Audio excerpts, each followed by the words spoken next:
One line I've repeated over the years is, don't demand uniformity where the church allows diversity of opinion or custom. Yeah, that's right. Because when you do that, it's like you make this, what's the word, cookie cutter Catholic, and you demand that people fit into it or else they should feel guilty. Right. And it's like, well, maybe I don't want to pray the rosary. I understand it means a lot to you, and I'm not diminishing it, and I'm sure it's a good prayer, and I'll pray it occasionally, but don't tell me I've got to pray 4 a day. I don't want to. Right. And don't tell me I'm a bad Christian for that, or something like that, you know? Yeah. And we just, it's almost like we excommunicate people in a way.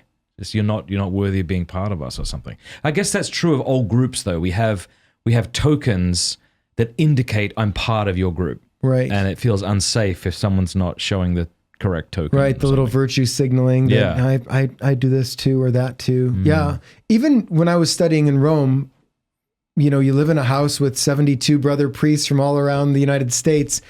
There are different pockets and different ecclesiologies and theologies. We have that in our own presbyterate in Cleveland. I'm sure every presbyterate has it, different religious communities. My bishop in Cleveland has this great saying. He says, color within the lines, meaning the church, it has room to move. I like that, yeah. Stay within the lines. And you can be the Dorothy Day, the Romero, you can be the Fulton Sheen, you could be the Aquinas, you can be the Flannery O'Connor type.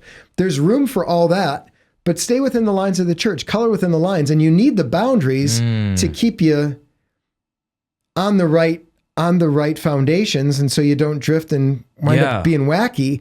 But there's a lot of room to move within there, to be creative and to do things that maybe you haven't done before. Or in 2024, we have to do things that we weren't doing in 2014 or in 2004. And it doesn't seem like long ago, but we have to meet the needs of where people are now. I just finished that book, actually that Abigail Schreier's Bad Therapy, and the other one that's popular now, the Anxiety Generation. And both of them are addressing the problem with cell phones. And after 2012, when iPhones became so popular, how the levels of depression of girls went way up. Yeah. And then the porn and the gaming for the boys, and how most young people are living in a virtual world, and how we have to get them now into the real world. So those were problems we weren't dealing with 20 years ago even, because when people were online, when they left their computers, they left their computers. But now if you have your phone on you, you're always connected. That's a new problem that we're dealing with. And so we have to figure out how to deal with that as a church and what kind of distraction this is. And at the same time, this is where a lot of young people are. So how do we engage them? And not just young people, but old people, doing this great, this they're sort of watching thing. this on their phone right now. Right. Yeah. So how do we do that well? And you're a pioneer in this sort of thing and doing things that are new. And I'm sure you get criticized for the guests you have or things that are said. All right. But this is part of what it means to be a cat. You are doing your very best according to what you know to be good, right, and true.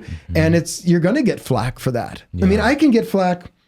I was supposed to wear, as I told you, when I was studying Rome, I bought a nice suit, and I had this button-up vest with a nice collar. I was going to wear my cufflinks. I'm glad I didn't, because it's a little warm in here. But this is what I call like my Springsteen attire. It's my blue collar work. But I know someone's probably going to say, he should have been wearing a suit or a cassock. Like, I'm in my collar. I love being a priest. Like, here we are. It's okay. Why do we do that?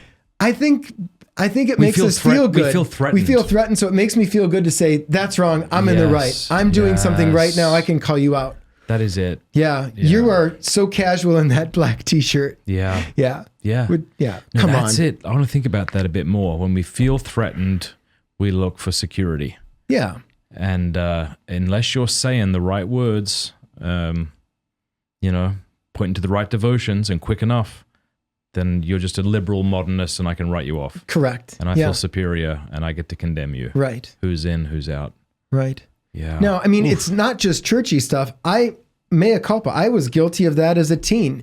You think we're going to pick on somebody and we all feel it's the scapegoating theory, right? It's the Rene Girard stuff. 1000%. So there you are, you're overweight, or you have this look, or you did this. And then we gang up, we pick on you, we feel vindicated, high fives all around. I'm safe.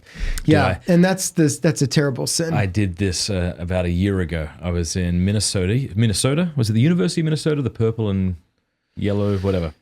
Someone will get very upset in the comment section. It's probably purple and yellow because Minnesota Vikings are purple and yellow. Well, I was at the big Minnesota University campus, and I was at a coffee shop, and there's a girl drinking a coffee, and I'm just judging her because she's got the purple hair and the jeans that are so ripped. How are they even staying on? And, you know, I'm not like saying to myself, I'm going to judge you. I just felt like, ugh, why are people doing this? Why do they make themselves ugly? Why are they like, and I see the book she's reading, and it's my book, The Porn Myth. That's great. She was assigned it for like her health class or something. And I was like, oh my gosh. I went over, I was chatting with her, and you know, and she was talking about how much she's getting out of it. I'm like, I am a jerk. Yeah. Yeah. And then what we do is we apply our narrow, wretched hearts onto the heart of God. How could he possibly forgive me? Because I wouldn't forgive me. And he's like, he's better than you. Yeah. Yeah. Yeah. Gosh. Yeah.